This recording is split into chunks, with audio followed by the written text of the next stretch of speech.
The Cannabis Investor Spotlight Series is sponsored by Integrated CBD, an institutional-grade supplier of organically grown hemp and hemp-derived CBD. Integrated CBD's 10,000 acres of drip-irrigated farmland in Arizona allows for sustainable year-round growing. Combine that with their USDA organic certification and their 154,000 square foot extraction facility, and Integrated CBD is able to deliver unmatched uniformity and consistency that scales with your phytocannabinoid needs. Integrated CBD then goes even further, providing complete transparency into their products by tracking and tracing their CBD from seed to lab to bottles through an exclusive partnership with Verified Organic, a blockchain solution that records and verifies each step of the organic production. To learn how Integrated CBD's vertically integrated, single origin, fully transparent solution scales to meet your company's hemp and CBD needs, visit integrated-cbd.com. Mention that you heard it on this podcast and receive 5% off your first year orders. Terms and conditions apply. That's integrated-cbd.com to receive 5% off all your first year orders. Integrated CBD, the certified USDA organic, fully traceable hemp-derived phytocannabinoid solution that delivers at institutional scale. We really want to understand who that investor is. Is this simply, I want to make an investment and stay far away, or do I have something as an investor to add as well? Can I put that investor on one of our boards? We really to understand who the investor is, what the purpose of that investment is, when they want to see a return. From MJBulls Media, it's the Raising Cannabis Capital Show. I'm Dan Humiston, and on today's show, what are the next big cannabis business and investment opportunities? Top cannabis investors share their 2020 investment strategies.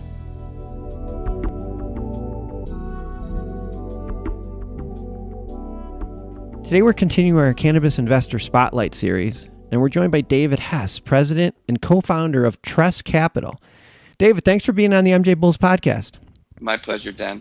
Hey, before we jump in and start talking about Tress Capital, let's talk about your cannabis journey. You were a 2-time cancer survivor? When I was diagnosed with cancer in 2000 and then again in 2002, medicating with cannabis, in addition to the various treatments that I was receiving at Sloan Kettering, I was introduced to it in the form of Marinol. Okay, so that was new to me. And I understand it's a synthetic THC, and I understand that it doesn't work for everyone. However, for me, I literally went from a patient on his deathbed to someone that within an hour was calling his friends up saying, "It's Monday, let's watch football tonight, bring the wings," and literally telling jokes and becoming my old self. From that point on, I really wanted to understand the endocannabinoid system. I wanted to really do whatever I could to further the legitimacy and the credibility of cannabis as a medicine. That's what really changed for me once I put those patient glasses on, for sure. Yeah, it's like I've said this before. So many people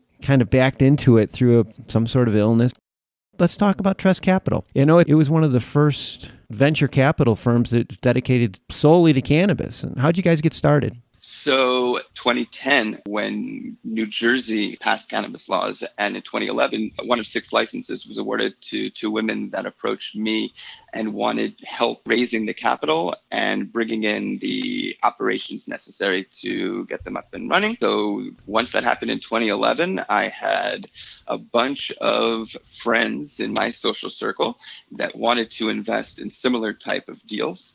And so I immediately went out and started kicking tires. What I realized very quickly was, although I had a pretty good understanding of what was necessary on the cannabis side and had some capital to go ahead and allocate towards that, I understood that this was just the beginning, and that I wanted to build a trusted bridge between the cannabis community and the financial community. I saw very early that there was capital going into the industry that wasn't the best match. There were entrepreneurs that were feeling like they were losing control of what they've worked so hard for. I really wanted to ensure that this industry was headed in the right direction. And part of that is ensuring that the investors and the entrepreneurs are matched up correctly. What I wanted to do was build out an institutional platform like any other on Wall Street. And through a mutual friend, was introduced to the gentleman who became my partner, Asher Trope. And he did have that background in finance. And 2013, we decided to put the pedal to the metal and really be one of the first to create that institutional platform for capital and wanting to be allocated, wanting to go into the cannabis industry. You're early on. I mean, you're basically cannabis venture capitalist back in 2010. I mean, that is way early in this industry. I think you're probably the earliest person I've talked to. Well, tell us a little bit about the types of cannabis companies that you like to invest in. Infrastructure would be the common denominator between our portfolio investments. So we've made investments to date in Headset, in Baker, which is, as I'm sure many of your listeners know, is now Tilt. We've made investments in SC Labs, in media on Cannabis Now, Cronetics. We have an LP in Quebec, North Bud Farms.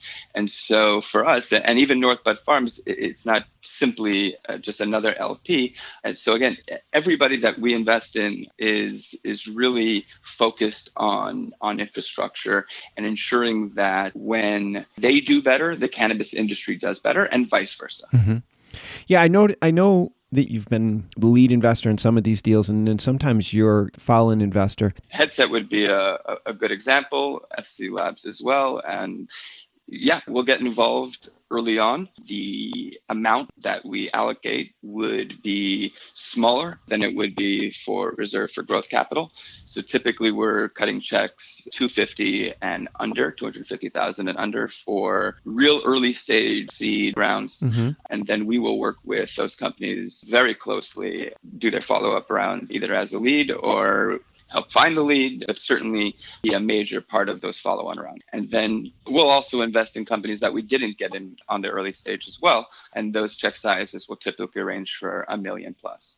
Yeah, and I think a lot of our listeners who haven't been through this may not appreciate the benefit of having multiple investors involved in their deal. Maybe you can shed some light on what the advantages to that are.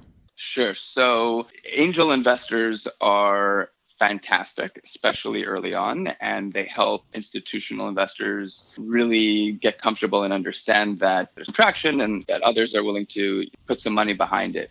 But as time goes on, especially in our space, it's very advantageous to have maybe 3-4 of the quote unquote cannabis institutional investors that are on your cap table, because that will really speed up the process, especially when it comes to the portfolio companies working with one another. A lot of times, whether it's Cronetics, Headset, Baker, those are just 3 to name a few of ours that we share with groups like Fido and Poseidon and others. And we are often in communication with the groups I mentioned and many others in the space.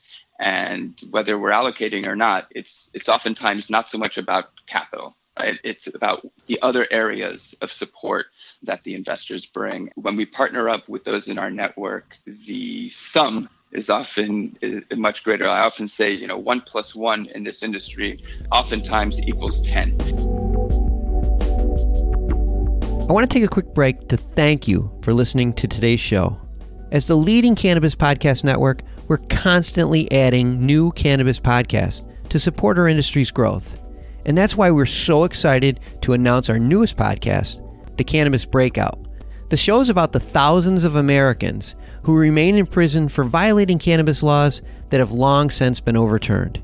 The Cannabis Breakout gives cannabis political prisoners a voice. If you're a former cannabis prisoner or have a loved one who is a cannabis prisoner, we want to share your story. Please Go to MJBulls.com and sign up to be a guest. Well, I see on your website that if a cannabis company is raising capital and they want to talk to you about investing, you have a tab, the deal submission tab. They just click that. Any advice to these companies when they submit, sort of get to the top of your list? Best advice I can give is for the entrepreneur to really take a look at the investments that a particular investor has made, and then determine if their particular opportunity is a good suit for that investor and why. And you may want to point out the different verticals or the different portfolios within our company that your product or service may add value to, or vice versa, because as cliche as it is, to invest some dollars into a company, that's not the hard part. That's not where it gets tricky. It's really understanding the value outside of the capital that your investor brings you. And one of the tests I often recommend to the entrepreneur is ask yourself, would I want that investor sitting on my board? Regardless of whether or not the investment comes with a board seat or a board advisor seat, let's put that aside. Do I want he or she on my board? And if the answer is no, I would stay clear of accepting investment dollars from that person. If the answer is yes, I would do whatever I could to cozy up to that person and really help them understand why there's value and why the value goes both ways. That's the best advice I could give. Yeah, I think that's great advice. Sort of the underlying theme to that, though, is companies that are looking for investment, they need to do a little bit of homework before they just do a mass email. Learn a little bit about the companies that you may want to work with, and that may help the whole process. Let's talk a little bit about your investors. I know you work with high net worth individuals and family offices and institutional investors, and I know they must be accredited investors. But if one of our listeners right now wants to work with you, what do they need to do? So an investor could go ahead and the same way an entrepreneur would go to our website and follow the links, same for an investor. We'll ask questions right off the bat if there are any particular types of investments, any specific sectors that investor wants to make allocations towards and why, and it goes for us as well. We really want to understand who that investor is. Is this simply, I want to make an investment and stay far away, or do I have something as an investor to add as well? Can I put that investor on one of our boards? We really to understand who the investor is, what the purpose of that investment is, when they want to see a return, what type, what size of a return they'd be happy with, what they deem as being successful in this space. Are they here for a year, 2 years, 3 years? Do they want to allocate money through a fund and be diversified? Do they prefer an SMA and really sort of be a fund of one? So we really get to understand who the investor is and why. And they can go ahead and as I mentioned, they can follow links on our site. They can email me or anyone else at Tress directly. My email is dhess, H-E-S-S, at tresscapital.com. You can find me on LinkedIn. Really, you could find me you can find them anywhere. A number at any of these expos. Just tap me on the shoulder and I'd be happy to have a cup of coffee and talk. Before we went on, you talked to me a little bit about how investors are really taking more of a role in the industry than just, here's my money, bring me back a big return. Maybe you can just repeat what you told me earlier, because I think it's very insightful. And Dan, part of what you're doing with your show is so important. It's education. Right now, the dollars being allocated into the cannabis industry are having a very direct effect on the shape of this industry. And if the investors in the early years are going to sort of invest their money haphazardly, that doesn't carry the same weight that the exact same dollar carries should purposefully allocated. And I tell the investor all the time that their role today is just as important as the entrepreneur's role, and really ensuring that the credibility and the legitimacy of cannabis advances, and overall cannabis normalization, that we usher that in. It's really on us as investors to make sure we get this right and not squander this opportunity. Well, it's really well said. And coming from somebody that's 2 times cancer survivor, I think it carries a lot more weight. Well, we've been speaking with David Hess from Tress Capital, and all of David's information and Tress's information will be on the MJBulls website. David, thanks for being on the show.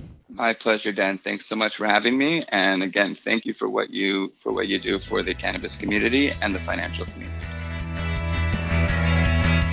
Today's show was made possible by the generous support of our sponsors, like Helix TCS, the leading provider of critical infrastructure services to the legal cannabis industry. Recently, Helix's president of data services and former New York Stock Exchange executive Garvis Toller was a guest on the show to discuss cannabis capital markets and how savvy businesses and investors are capitalizing on the recent downturn. Tune into episode 152 to learn more.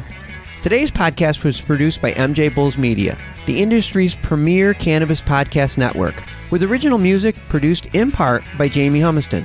I'm Dan Humiston, and you've been listening to the Raising Cannabis Capital podcast.